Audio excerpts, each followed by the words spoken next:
We are back with another video. Before we get into the video, like, comment, and subscribe to the channel now. Did Titanic Records sabotage Cardi B? Now, a fan said Cardi could have easily done 300K plus if Titanic Records had properly promoted her album. So I'm actually very glad Lizzo is speaking out, because they pick and choose who they want to promote, and the mother effers they promote be flopping. Now, Liz Diddy recently spoke out in regards to the algorithm for promoting artists' music, which I'm going to get into a little bit later. But a lot of fans feel like Titanic Records purposely sabotaged Cardi B's album, and they're worried about the third album if it ever comes out. The fan also said she did 115 units with a fucking 14 million Spotify debut. If she was properly pushed on there, you would have generally been sick of her. Now, I think the Cardi B fans are a little bit dumb. First of all, Cardi B did get a good amount of promotion, and she did do a good amount of promotion on her own. But let's not act like she didn't put out Imaginary Faces, which had a music video, a ton of promotion, the Camel Face, Cosign, and Sample, and the song flopped. And then the Kalani collaboration, that flopped also. That song was getting playlisting and radio, and then she tried to push the Bia diss track, Petty and Ugly, or Ugly and Petty, whatever it was called, and that flopped as well. So I think Cardi B's not making great enough music for people to care. It's not always the label. She's not being sabotaged. You know, she does get a good amount of a push. But unfortunately, I just think that it's not giving what it did for Invasions of the Payola. And, you know, she's not getting the fake bots for streams anymore. They recently took the bots away from her streams. And then she lost followers on Instagram because she was having bots on there too. So now Cardi B is also getting exposed for threatening STEF0N Diddy. They were spotted out and about, and it looks like she was going off on STEF0N Diddy. There has been rumors that allegedly his chef is pregnant, or another girl is pregnant, but it has not been fully confirmed. So maybe she's tired of competing with the baby mamas. Now, as we know, the chef did say that STEF0N Diddy has gotten aggressive with Cardi B, but it looks like Cardi B is also really aggressive as well. In my opinion, I think that Cardi B is only doing this because they out and about. Behind closed doors, allegedly she's completely different and more submissive. I think she saw people watching her and she wanted to prove people wrong in regards to the allegations of her being allegedly abused. And she did the same thing with Off the Cheat, where she's gotten aggressive with Off the Cheat publicly, but then stayed and got cheated on and had 3 children with him, and was crying on live and acting like she couldn't live without him, you know, in other times. Now, Cardi B tried to lie and say that, you know, she was hungry and that's why she was cussing out her baby daddy. Like, girl, please, you was hungry for some hard dick and lies. Now, moving on from that, a lot of people are saying that Rihanna is going through something because she is back at it again with another piercing. She got a scribble scrabble tattoo a few days after the Met, after her fight with ASAP the colorist. She had gotten 2 other piercings, and now she's back again. And a lot of people are saying that she might be going through something because she's, you know, trying to feel some sort of pain, or she's trying to feel something. That's why she keeps getting these tattoos and piercings, especially as of recently. She wasn't doing this a few months ago. And obviously we know that she just had a baby and she, you know, had back-to-back pregnancies. So maybe that's why. But people are speculating that ASAP the colorist has something to do with it. Now, I got some very hot tea on ASAP and Ree on Patreon. Link will be in the description. But I feel like when it comes to Rihanna and the ASAP the colorist situation, she gonna have to learn the hard way. She just like Cardi B. They gotta learn the hard way. People are like, oh, she's going through something. She wants to go through something. She's a billionaire. She don't have to go through nothing. She can end that. She's a billionaire. She's not married to him. Okay, as much as he want to call her his wife, he didn't put a ring on it, and they're not legally married. But the point of the matter is, she don't have to go do nothing. She's a billionaire.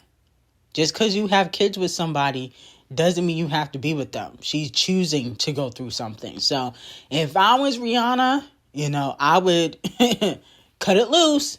But, if she want to stay, Beyonce stayed, a lot of other women stay.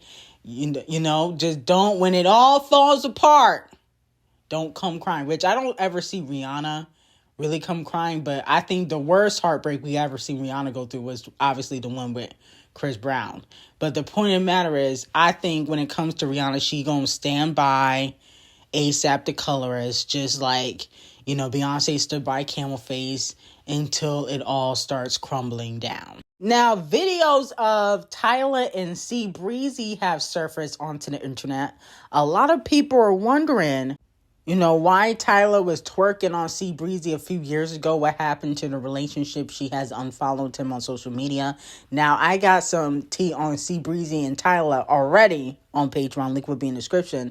But in regards to why, Tyla has distanced herself from Breezy, it's because a lot of female pop stars and female R&B artists are told that working with Chris Brown is not beneficial.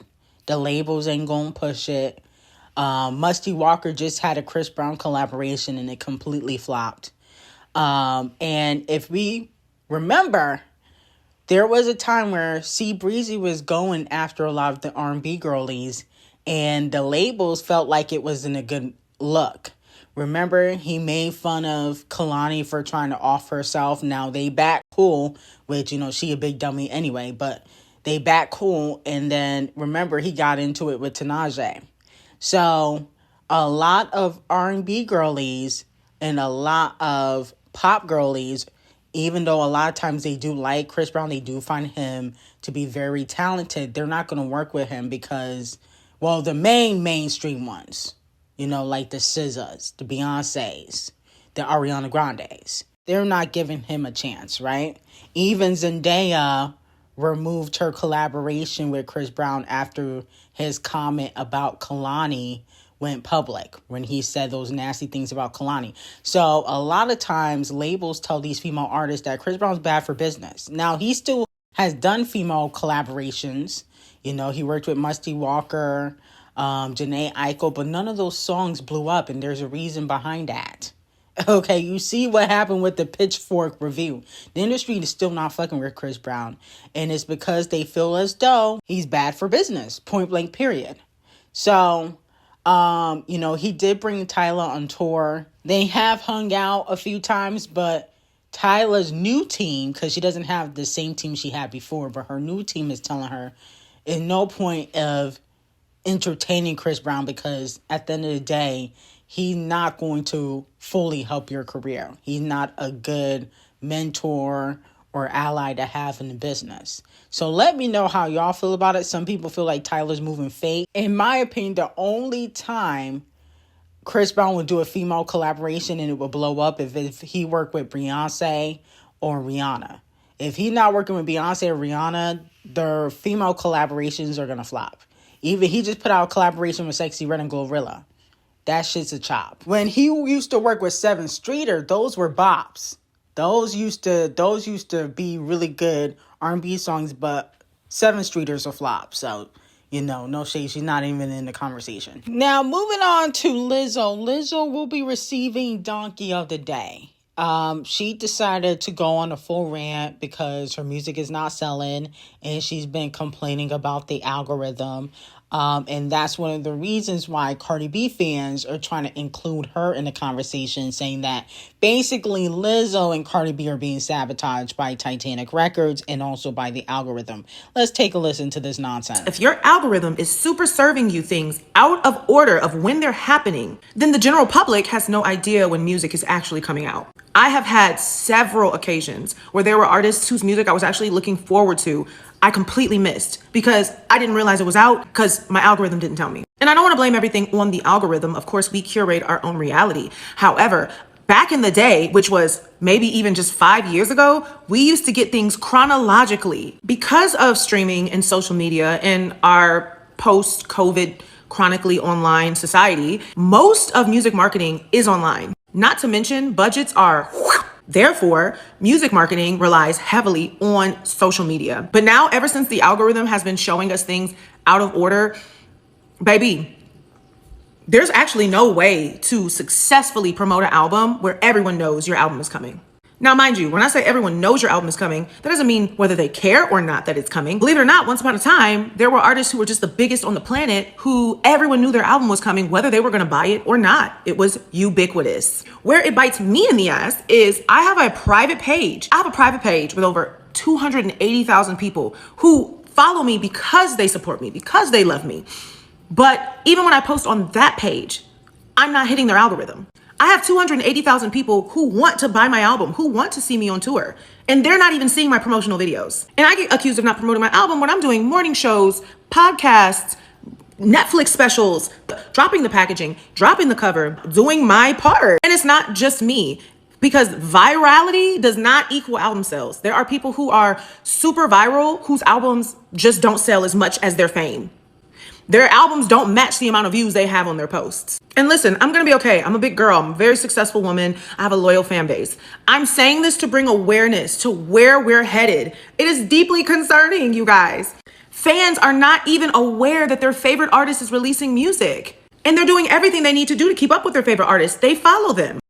Now, here's where I disagree with Lizzo. I don't think it has anything to do with the algorithm. There's some artists that don't even give a fuck about the algorithm and just drop their music.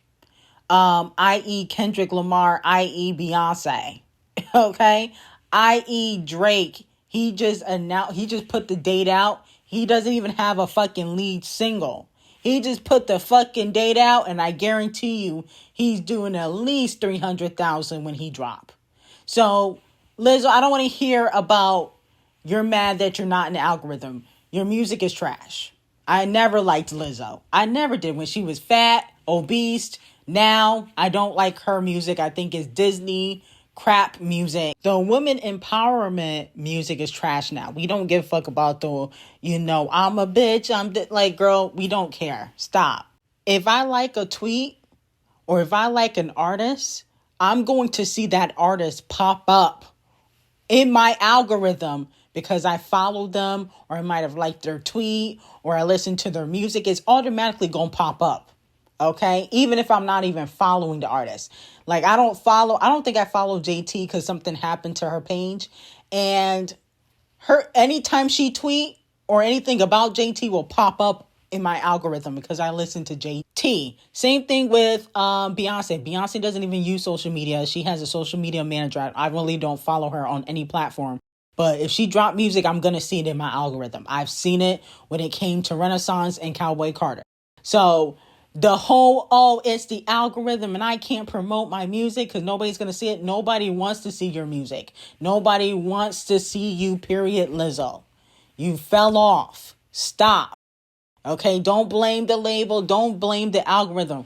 Blame that your music is not hitting. And also, you got that essay case. Liz Diddy, you got that essay case. People may not want to support you because they might think you're a weirdo. Okay, you got a weird case. Why are you around? No shade. So nobody cares about this algorithm talk. Drake, Kendrick, Nicki, Beyonce, they don't need the algorithm. Even though they gonna be in it regardless because anytime they do something, it just breaks the internet. But they don't need the algorithm. They can drop music and it sells. You can't. You need to stop. Now, Doja Cat did an interview with Elle Magazine, and she basically announced because V flopped, she may go on a hiatus or take a break from music. She said, I think I want to take 3 years off. I just want to do whatever after her V tour ends. She also discussed her bipolar disorder when it comes to her romantic relationships. She said, if I have a boyfriend and he leaves just to run errands, my brain thinks he's breaking up with me. I have to scrape against it and teach myself that's not happening to me. I'm safe. Now, Doja Cat also gives her flowers to hip-hop greats for their wit and punchlines and lyricism.